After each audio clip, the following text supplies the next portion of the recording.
কি রে, কিছু হইল? না। তার মানে তোকে 1 বছর ড্রপ দিতেই হবে? কি আর করার, আল্লাহ যা করেন ভালোর জন্যই করেন। তোদেরই এক দোষ, বুঝলি? দেখছিস পুয়ার অ্যাটেন্ডেন্সের জন্য তোকে 1 বছর ড্রপ খাওয়াচ্ছে, তার মধ্যেও বলছিস আল্লাহ যা করেন ভালোর জন্যই করেন। ভাই, এইখানে তুই কোন ভালোটা তুই পাইলি বলতো? সাজেদ সম্পর্কে কিছু বলে নেওয়া দরকার। আমি আর সাজেদ রুমমেট। সে ঢাকা বিশ্ববিদ্যালয়ে মাইক্রোবায়োলজিতে পড়ে। প্রথম জীবনে খুব ধার্মিক ছিল, নামাজ কালাম পড়তো। বিশ্ববিদ্যালয়ে এসে কিভাবে যেন অ্যাগনস্টিক হয়ে পড়ে।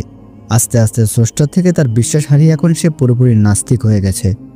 ধর্মকে সে এখন আবর্জনা জ্ঞান করে। তার মতে পৃথিবীতে ধর্ম এনেছে মানুষ, আর এই ঈশ্বর ধারণাটাই এরকম, কোনো স্বার্থান্বেষী মহলের মস্তিষ্ক প্রসূত। সাজিদের সাথে এই মুহূর্তে তর্কে জড়াবার কোনো ইচ্ছে আমার নেই, কিন্তু তাকে একদম ইগনোর করেও যাওয়া যায় না। তাই জন্য আমি বললাম, আমার সাথে তো এর থেকে খারাপ কিছুও হতে পারতো, ঠিক না? আরে খারাপ হওয়ার আর বাকি কি আছে? হয়তো। যেমন? এরকমও তো হতে পারতো, ধর আমি সারা বছর একদমই পড়াশোনা করলাম না, পরীক্ষায় ফেল মারলাম। এখন ফেল করলে আমার 1 বছর ড্রপ যেত। হয়তো ফেলের অপমানটা আমি নিতে পারতাম না, আত্মহত্যা করে বসতাম। কি বিদঘুটে বিশ্বাস নিয়ে চলিস রে ভাই।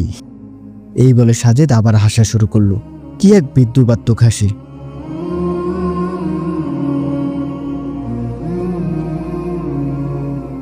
রাতে সাজেদের সাথে আবার 1 দফা তর্ক হলো। আচ্ছা, তোরা যে স্রষ্টায় বিশ্বাস করিস, কিসের ভিত্তিতে? বিশ্বাস 2 ধরনের। এক হলো প্রমাণের ভিত্তিতে বিশ্বাস, অনেকটা শতরূপে বিশ্বাস বলা যায়। অন্যটি হলো প্রমাণ ছাড়াই বিশ্বাস।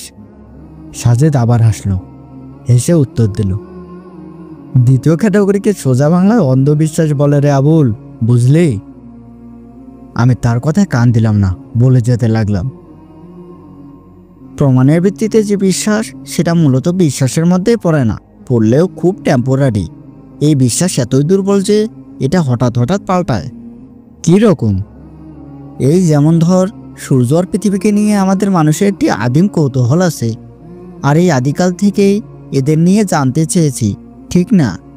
হ্যাঁ ঠিক। আমাদের কৌতূহল মেটাতে বিজ্ঞান আপ্রাণ চেষ্টা করে গেছে, এটা ঠিক কিনা বল? হ্যাঁ, এটাও ঠিক। আমরা একাত্তা ছিলাম, আমরা নির্ভুলভাবে জানতে চাইতাম যে সূর্য আর পৃথিবীর রহস্যটা আসলে কি। সেই সুবাদে পৃথিবীর বিজ্ঞানীরা নানান সময় নানান তত্ত্ব আমাদের সামনে এনেছেন। পৃথিবী আর সূর্য নিয়ে প্রথম ধারণাটা এনেছিলেন গ্রিক জ্যোতির্বিজ্ঞানী টলেমি। টলেমি কি বলেছিল সেটা নিশ্চয়ই তুই জানিস। হ্যাঁ, সেটা তো আমি জানি। সে বলেছিল সূর্য পৃথিবীর চারদিকে ঘোরে। একদম তাই, কিন্তু বিজ্ঞান কি আজও টলেমির থিওরিতে বসে আছে বল?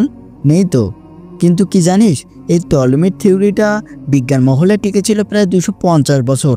ভাবতে পারিস, 250 বছর পৃথিবীর মানুষ, যাদের মধ্যে আবার বড় বড় বিজ্ঞানী, ডাক্তার, ইঞ্জিনিয়ার ছিল, তারাও বিশ্বাস করতো যে সূর্য পৃথিবীর চারপাশে ঘোরে। এই 250 বছরে যাদের মধ্যে যারা মারা গিয়েছে, তারাও এই বিশ্বাস নিয়ে মারা গিয়েছে সূর্য পৃথিবীর চারদিকেই ঘোরে। তাতে কি, তখন তো টেলিস্কোপ ছিল না, তাই ভুল মতবাদ দিয়েছে, এই আর কি। পরে নিকোলাস কোপারনিকাস এসে তো থিওরিকে ভুল প্রমাণ করলো, তাই না? হ্যাঁ তাই, কিন্তু কোপারনিকাসও একটা মস্ত বড় ভুল করে গেছে। তাই নাকি রে? কি রকম? অদ্ভুত, এটা তো তোর জানার কথা। যদিও কোপারনিকাস টলেমির থিওরির বিপরীত থিওরি দিয়ে প্রমাণ করে দেখিয়েছিলেন যে সূর্য পৃথিবীর চারপাশে নয়, পৃথিবী সূর্যের চারপাশে ঘোরে, কিন্তু এই এক জায়গায় ভুল করেন, এবং সেই ভুলটাও বিজ্ঞান মহলে বীর দর্পে টিকেছিল প্রায় 50 বছর। কোন ভুল রে? উনি বলেছিলেন পৃথিবী সূর্যকে কেন্দ্র করে ঘোরে, কিন্তু সূর্য ঘোরে না, সূর্য স্থির। কিন্তু আজকের বিজ্ঞান কি বলে? না, সূর্য স্থির নয়, সূর্য নিজের কক্ষপথে অবিরাম ঘূর্ণয়রত অবস্থায়। সেটা ঠিক বলেছিস, কিন্তু বিজ্ঞানে এটাই নিয়ম যে এটা প্রতিনিয়ত পরিবর্তিত হবে। এখানে শেষ বা ফাইনাল বলে কিছু নেই। একদম তাই, বিজ্ঞানের শেষ বা ফাইনাল বলে কিছু নেই। একটা বৈজ্ঞানিক থিওরি 2 সেকেন্ডও টেকে না, আর আরেকটা 200 বছরও টিকে যায়। তাই প্রমাণ বা দলিল দিয়ে আমরা যে বিশ্বাস করি তাকে আমরা বিশ্বাস বলি না, এটাকে আমরা বড়জোর চুক্তি বলতে পারি। চুক্তিটা এরকম, তোমায় ততক্ষণ বিশ্বাস করব যতক্ষণ তোমার চেয়ে অথেন্টিক কিছু আমাদের সামনে না আসছে। সাজেদ এবার নড়ে চড়ে বসলো। সে কিছুটা একমত বলে মনে হচ্ছে। আমি বললাম, ধর্ম বা সৃষ্টিকর্তার ধারণা অস্তিত্ব হচ্ছে ঠিকের বিপরীত। দেখ, বিশ্বাস আর অবিশ্বাসের মধ্যকার এই দৃঢ় পার্থক্য আছে বলেই আমাদের ধর্মগ্রন্থে শুরুতে বিশ্বাসের কথা বলা হয়েছে। বলা আছে, এটা তাদের জন্য যারা বিশ্বাস করে। সূরা বাকারা আয়াত নাম্বার 2। যদি বিজ্ঞানের শেষ বা ফাইনাল কিছু থাকতো তাহলে হয়তো ধর্মগ্রন্থের শুরুতে বিশ্বাসের বদলে বিজ্ঞানের কথাই বলা হতো। হয়তো বলা হতো এটা তাদের জন্য যারা বিজ্ঞান মনস্ক। কিন্তু যে বিজ্ঞান সদা পরিবর্তনশীল, সে বিজ্ঞানের নিজের ওপরেই নিজের বিশ্বাস নেই, তাকে কিভাবে অন্যরা বিশ্বাস করবে? কিন্তু যাকে দেখি না, যার পক্ষে কোনো প্রমাণ নেই, তাকে কি করে আমরা বিশ্বাস করতে পারি? সৃষ্টিকর্তার পক্ষে অনেক প্রমাণ আছে, কিন্তু সেটা বিজ্ঞান পুরোপুরি দিতে পারে না। এটা বিজ্ঞানের সীমাবদ্ধতা, সৃষ্টিকর্তার নয়। বিজ্ঞান অনেক কিছুর উত্তর দিতে পারে না। লিস্ট করতে গেলে অনেক লম্বা লিস্ট হয়ে যাবে। ফাজলামি করিস আমার সাথে? আচ্ছা শোন বলছি, তোর প্রেমিকার নাম ঋতু না? এইখানে প্রেমিকার ব্যাপার আছে কেন? আরে বল না আগে। হ্যাঁ, কিছু মনে করিস না, কথার কথা বলছি। ধর মিতুকে ধর্ষণ করলাম, রক্তাক্ত অবস্থায় মিতু তার বেডে পড়ে আছে। আরও ধর তুই এটা কোনোভাবে জেনে গেছিস। তো কি হয়েছে?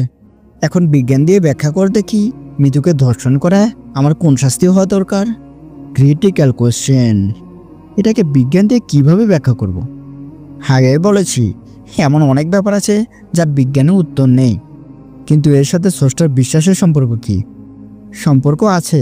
স্রষ্টার বিশ্বাসটাও একটা বিষয় যেটা আমরা মানুষের আমাদের ইন্দ্রিয় গ্রাহ্য প্রমাণাদি দিয়ে আমরা প্রমাণ করতে পারবো না।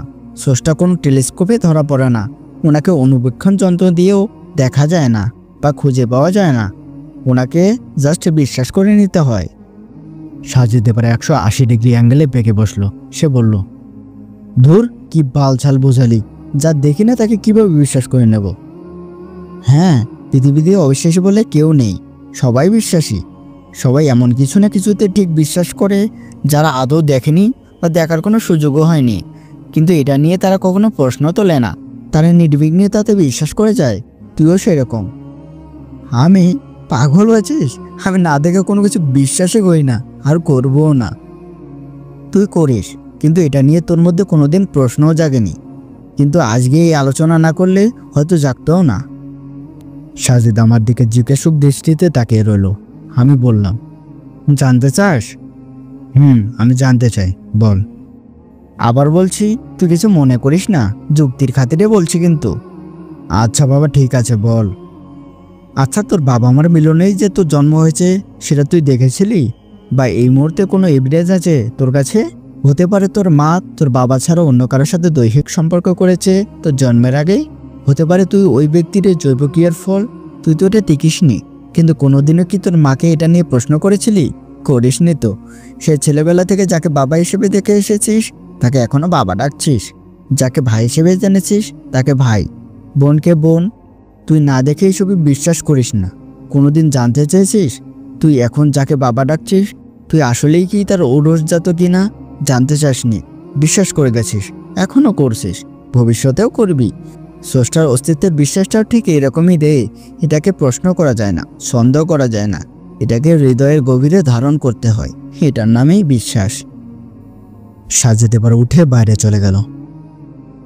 ভাবলাম সে আমার কথা কষ্ট পেয়েছে হয়তো।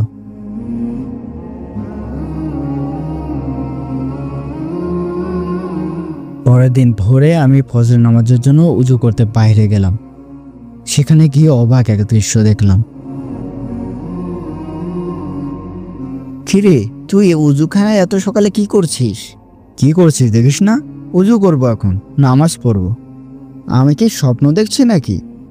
আরে হাদারাম, নামাজ পড়তে উঠেছি সত্যি, তুই স্বপ্ন দেখছিস না।